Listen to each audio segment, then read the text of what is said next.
अस्सलाम वालेकुम, hello and welcome back to Farheen the kitchen. आज मैं आपके साथ 2 मिनट्स में रेडी होने वाली गार्लिक मेयो डिप की रेसिपी शेयर कर रही हूँ। Let's check the ingredients. इसके लिए मैंने एगलेस मेयोनीज लिए है, ये 6 टेबलस्पून है, और अमूल फ्रेश क्रीम ये भी मैंने 6 टेबलस्पून ली है। अब इसे हम इसमें ऐड कर देंगे, और मैंने लिया है 1 टेबलस्पून गार्लिक पेस्ट। आप चाहें तो गार्लिक पाउडर भी ले सकते हैं। सॉल्ट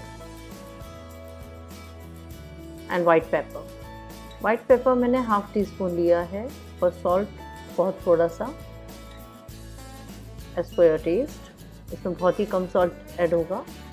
अब हम इसे अच्छे से मिक्स कर लेंगे। ये ऐसा डिप है कि आप इसे बहुत सारे तरीक़ों से यूज़ कर सकते हैं।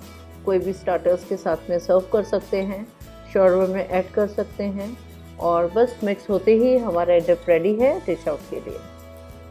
गार्लिक मेयो डिप रेडी है। आप इसे कोई भी स्टार्टर के साथ में एंजॉय करें, और कोई भी फास्ट फूड में इंग्रेडिएंट्स के तौर पे यूज़ करें। आप ये डिप ज़रूर ट्राई करें।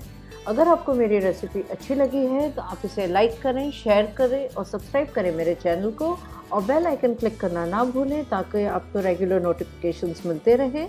फिर मिलेंगे इंशाल्लाह नए वीडियो में नई रेसिपी के साथ। अल्लाह हाफ़िज़। Thank you.